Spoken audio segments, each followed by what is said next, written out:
지난 2월 발표된 기사에 따르면 서울 주요 대학가 원룸 중 월세가 가장 비싼 곳은 이화여대 근처였습니다.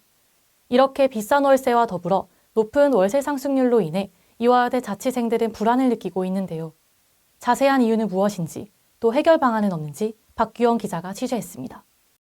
2월 7일 매일경제 기사에서 공개된 작년 같은 달 기준 대학가 원룸 평균 월세 상승률은 11.6%였습니다. 이미 높은 월세 상승률이 학생들에게 금전적 압박을 주고 있는 가운데 대학가 원룸 중 월세가 가장 비싼 곳은 이화여대 인근입니다. 한 달 기준 평균 71만 원, 서울 주요 대학가 전체 평균인 57만 원보다 14만 원가량 비싼 겁니다. 이화여대 자취학생들이 자취를 선택하는 가장 근본적인 이유는 바로 학교 기숙사 사생 선발에서 탈락했기 때문입니다. 학교 기숙사의 지원 자격은 단순합니다. 학부 신입생이거나 10학점 이상 학점 등록생이면서 서울 지역 거주자가 아니면 지원이 가능합니다. 하지만 모두가 선발될 수 있는 것은 아닙니다. 2023년에는 9천여 명이 지원했으나 4,343명이 수용되어 지원한 절반 이상의 학생들이 기숙사에서 지낼 수 없게 된 겁니다. 이화여대 기숙사는 크게 국내 학생들이 사용하는 이하우스, 한우리집과 교환 학생들을 위한 아이하우스로 이루어져 있습니다. 신입생의 경우 기숙사 입사에 지원하면 탈락 없이 모두 선발되어 이하우스를 이용할 수 있는데 남은 기존 학부생들이 이하우스 6과 한우리집 기숙사 자리를 두고 경쟁을 벌이게 되니 경쟁이 과열된 겁니다.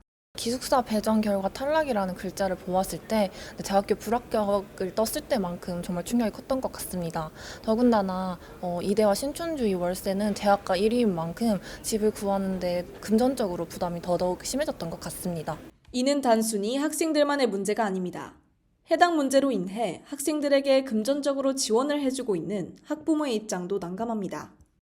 안 그래도 결제 생각하고 있는데 그 주변에 월세가 너무 비싸니까 경제적으로 많이 부담스럽다. 그렇다면 월세 폭등의 자세한 원인은 무엇일까? 먼저 이화여대 인근 부동산에 이유를 물었습니다. 이화여대 인근 부동산에 문의한 결과 공통적으로 좋은 치안과 접근성, 그리고 충분한 근린 생활시설 등을 이유로 꼽았습니다. 학문의 관점에서는 월세 폭등을 어떻게 바라보고 있을지 경제학과 석병훈 교수에게 의견을 물었습니다.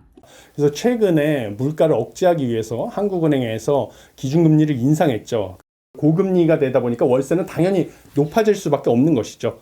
그러면 학교에서 기숙사 공급을 늘려야지만 또 학생들의 주거비 부담을 낮출 수가 있는데요. 이런 이유로 현재 이화여대 인근 원룸은 월세 71만 원으로 월세가 가장 비싼 대학가로서 이름을 달게 된 겁니다. 이를 해결하기 위해 학교의 기숙사 수용률 증가나 자취생 월세 지원 계획은 없는지 물었습니다. 학교 측은 2017년 이하우스와 오뚜기 국제관 기숙사 준공 이후 근시일 내 기숙사 증축 계획은 없으며 월세 지원 계획 또한 없다고 밝혔습니다. 이화여대 인근 월세 가격이 날이 갈수록 치솟고 있습니다. 그런데 학교의 지원은 미비하며 해결 방법은 미궁으로 남아 있습니다. 자취학생들의 풀리지 않는 숙제인 월세, 학생들에게는 학교의 지원이 간절합니다. UBS 박규원입니다.